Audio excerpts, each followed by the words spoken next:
Modi media में चला, देखो मोदी का मैजिक, मोदी का जादू, यूएई में अब बनेगा मंदिर, ये मोदी का कमाल है। मैं भी मानता हूँ मोदी का कमाल है, इससे पहले नहीं हुआ था। सऊदी अरब के बादशाह अभी G20 में आए थे, मार गले से गले मिले जा रहे हैं, छोड़ने का नाम ही नहीं ले रहे। ऐसा लग रहा कि मैंने इतना मधुर संबंध है, इतना घनिष्ठता है इतनी कि मत पूछिए साहब।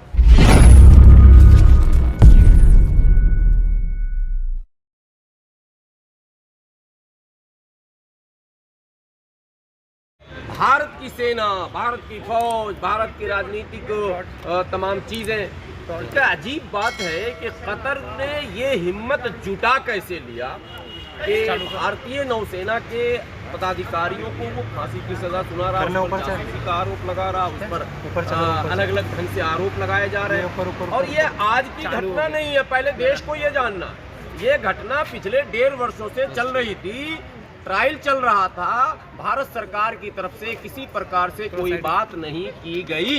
ये सबसे दुर्भाग्यपूर्ण बात है कि आपने कोई बात क्यों नहीं की।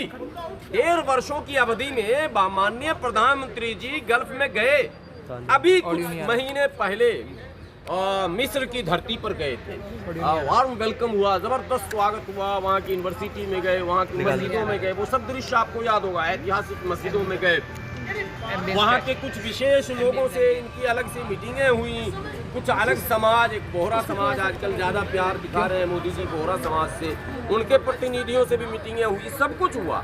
लेकिन कतर जिसको मोदी जी कहते हैं वो तो मेरा घर द्वार है, कतर का राजा। बात भी आती है, प्रधानमंत्री जी एकदम बाहें मिलाते हैं, उनसे गले मिलते हैं, कहते हैं मुसलमान मेरा भाई है, तो कैसे मतलब भारत के सेनाओं के साथ इस तरह से किया? मैं ये नहीं कर रहा हूँ मुसलमान और हिंदू की बात, कतर एक छोटा सा देश है और पिछले कई वर्षों से प्रधानमंत्री जी जब भी गल्फ गए, चाहे यूएई गए, ऐतिहासिक क्षण रहा, वहाँ के राजा ने ज़बरदस्त स्वागत किया, मंदिर के लिए ज़मीनें दी गई, मोदी जी के सम्मान में एक मंदिर बनाया गया, जो वहाँ भारतीय रहते हैं उन भारतीयों के पूजा पाठ के लिए, हमारे भारतीय बड़ी तादाद में वहाँ रहते हैं, तो जो पूजा अर्चना कैसे करेंगे उसके लिए मंदिर की ज़मीन दी गई।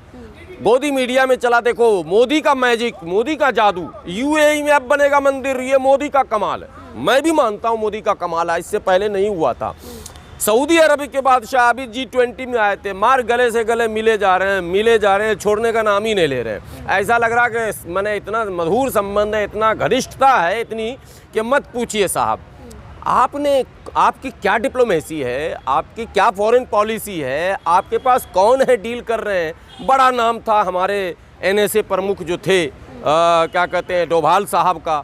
हमारे जो विदेश मंत्री हैं S जयशंकर जी, उनका भी बड़ा नाम रहा है कि बड़ी पॉलिसी मेकर है, पूरी दुनिया को हिला दिया, अमेरिका को डुला दिया, रूस को खिसका दिया, चीन को टरका दिया और पाकिस्तान को तो मैंने आटा और चावल के लिए भी रुला दिया। सब कुछ ठीक है, लेकिन हमारी सेना अमेरिका, इजराइल, बरतानिया, फ्रांस, जर्मनी, यूरोप के अन्य देशों की ये दास्तान कही जाती है कि एक नागरिक भी उसका किसी दूसरे देश में अगर फंस जाए और उसके साथ अगर वो देश अमानवीय व्यवहार करे या उसको मारने की कोशिश करे या फांसी देने को, तो उस देश से इन देशों का जिनका मैंने नाम लिया, ये रिश्ते ख़त्म कर लेते हैं, ये उससे सब कुछ ख़त्म कर देते हैं और उसको धमकाते भी हैं और उसका बदला भी लेते हैं। भारत कब महान बनेगा भाई, कब विश्व गुरु बनेगा जब भारतीय फौज को कतर जैसा छोटा सा देश फांसी दे देगा, तो आम नागरिक का क्या होगा? डंका तो बज चुका है, विश्व गुरु डंका फट चुका है कि बज चुका है?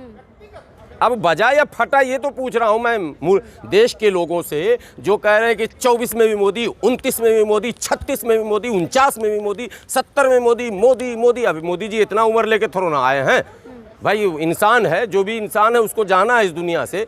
बेचारे 70 उत्तर के तो हो ही चुके होंगे अब लगभग। ये अलग बात है कि मशरूम खाते हैं, अभी चेहरा खिला हुआ, लेकिन फिर भी कब तक रहेगा, उम्र तो उम्र होता है। लेकिन भक्तों से पूछे तो वो 24 में भी मोदी, 29 में भी मोदी, 35 में भी मोदी, 36 में भी मोदी। अरे भैया इतना मत करो, उम्र का ख्याल करो। मोदी जी को भी आराम की ज़रूरत है और अब तो मैं समझता हूँ बिल्कुल आराम की ज़रूरत है। देश में एक नए प्रधानमंत्री की ज़रूरत है जो कम से कम इतना बड़ा डिप्लोमेट्स हो कि उसकी सेना के साथ कोई इस तरह की हरकत न कर सके दुनिया में। आम नागरिकों का क्या होगा?